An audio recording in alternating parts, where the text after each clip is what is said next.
Thanks very much for staying with us. Time now for Eye on Africa with me, Georgia Calvin-Smith.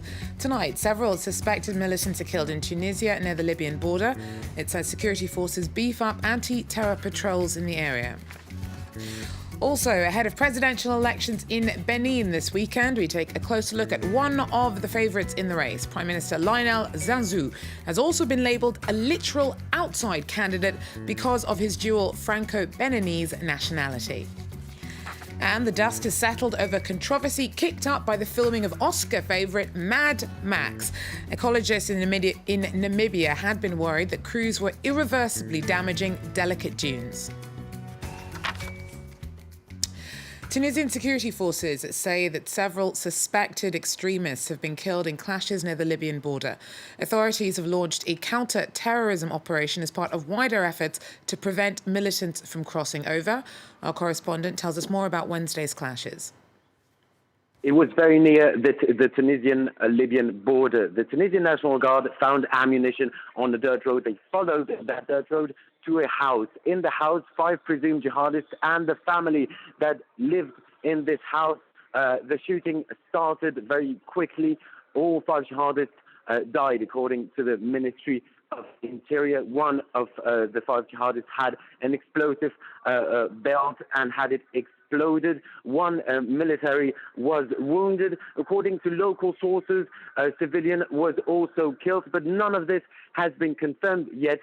And this border is very porous. It's a border where a lot of contraband happens. And according to Tunisian authorities, it's also a border where loads of weapons and jihadists come through, go forth and back from Libya to Tunisia. And it is today the biggest security threat for Tunisia. Tunisia is very worried about this border. They beefed up security in the past few weeks. Tunisian authorities said they will hire 12,000 additional soldiers this year in order to beef up security all around the country. And Tunisia is also waiting for 20 security experts who are supposed to come from the UK to train both Libyan forces and eventually Tunisian forces on Tunisian soil to help secure this border. Sandra Lutyens there for us. Now, several extremist groups, as Sandra has mentioned, have taken advantage of the power vacuum in Libya. Now, there are growing concerns that the IS group in particular is establishing a foothold there, and some Libyan communities have already suffered from the militants' expanding reach. Reopening their stalls wasn't easy for vendors on Sabratha's market. Jihadist fighters briefly overtook the city late February. Residents are still terrified, like Libyans in other areas the Islamic State group is trying to invade. And though the market is open again, its usual clients stayed at home. I'm happy that Sabratha is safe again, and with God's will, they won't stay here anymore and live among us. He's referring to the jihadists. About 200 of them occupied the city for 4 days. Authorities say the Islamic State group used local sleeper cells to attack. If it weren't for local militias who pushed them out, Sabratha may have remained under jihadist control. With the will of God, the remaining members hiding in some places won't pose a threat. And people should report if they discover fighters who are hiding. The Sabratha area is just one of several regions the Islamic State group is trying to invade. It's already occupying Sirte, hometown of former leader Muammar Gaddafi. The jihadists are taking advantage of the chaos that reigns in Libya since Gaddafi was overthrown. The country has 2 rival governments. Residents say politicians are responsible for the chaos. If the jihadists gain ground, it's their fault too. Europe and the US are also concerned. If the Islamic State group becomes stronger, it may be easier for its fighters to launch attacks on European soil.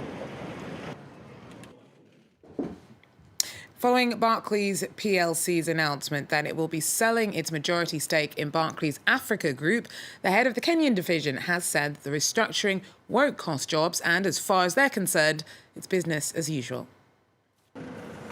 More than 4 billion euros. That's the price tag for Barclays' majority stake in a subsidiary that runs its operations in Africa. The announcement of the bank's intentions to sell down its shares was a big surprise, so much so that Barclays' CEO in Kenya had to give reassurances. The announcement does not impact the shareholding and ownership of Barclays Bank of Kenya and will not have any impact on the day-to-day running of our business or on our customers, clients and colleagues in Kenya. Barclays in Africa has 12 million customers, 40,000 employees, and a century-old presence on the continent. But Jess Stanley, the group's CEO since 2015, has concluded that Barclays Africa is no longer profitable. Annual losses after tax amounted to 505 million euros in 2015, more than double its losses from the previous year. But despite the upcoming change of shareholders, Barclays Africa's sales director said the regional strategy will stay the same. They have very strong management teams. They each have a board. They're each regulated in country. And we will continue to invest as we have done since we've owned these businesses since 2003. Barclays is giving itself 2 to 3 years to sell its shares in Africa. Following a series of scandals related to rate fixing, the group is seeking to save money and refocus on key markets in Europe and the US. In addition to closing their African subsidiary, the bank will also scale down their operations in Asia and Russia. Well, Benin heads to the polls to choose its new president this weekend. One of the favourites is current Prime Minister Lionel Zinsou. However, some voters say that he's literally an outside candidate. À la recolonisation de notre pays. Non à Lionel Zinsou. It's a sentiment that's echoed across the country. Civil society and political groups, many share similar opinions about the Franco-Beninese politician. Lionel Zinsou is a predator. He's come here for our money. He's come here to recolonize us. It's in the interest of everyone in Benin to come together against this foreigner.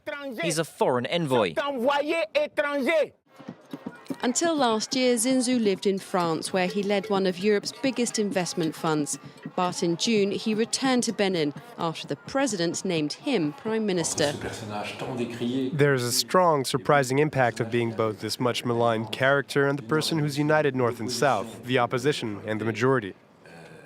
The attacks actually benefit the person who's being attacked. Many attacks stem from a comment on globalization made by Zinsou in 2011 at a conference in France.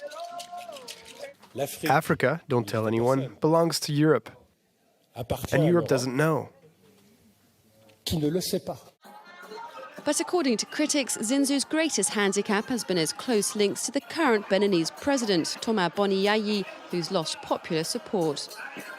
He arrived on the eve of the presidential elections to try and govern this country.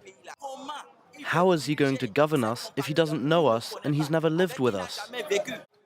Zinsou's defenders have gone on the counter-attack, going house to house to change opinions. For the past 20 years, he's always worked for Africa in general and for Benin. To the surprise of his detractors, Zinsou is leading the polls after winning the support of the country's leading opposition party.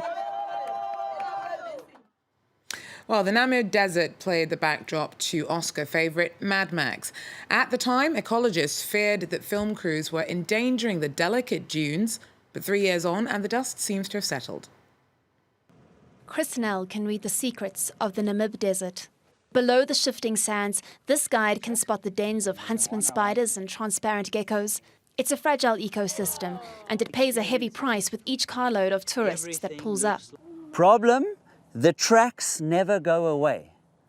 They stay forever because 30% of Namib is dune, 70% is not dune. Dis grijsvlakte, kiezel, gravel plains. It's stones. Stones that, unlike the drifting grains of sand, cannot be reshaped by the wind after being crunched into place by a heavy vehicle. When Hollywood blockbuster Mad Max Fury Road was filmed here in the Dorob National Park in 2012, ecologists were outraged, accusing the production of destroying some dunes. Nell is more pragmatic. They take a small area, maybe maximum of 5 kilometers, and they use that area, and the rules are once they're finished with that area, they need to rehabilitate it. So they've got teams with brooms, rakes, nets, and they actually go in, and some of the areas where they worked is even cleaner than before they began. Today, the public is given access to only certain areas, and guides used fixed paths so as not to leave new tracks. But according to the Coastal Management Authority, NACOMA, the Namib needs even stricter law enforcement.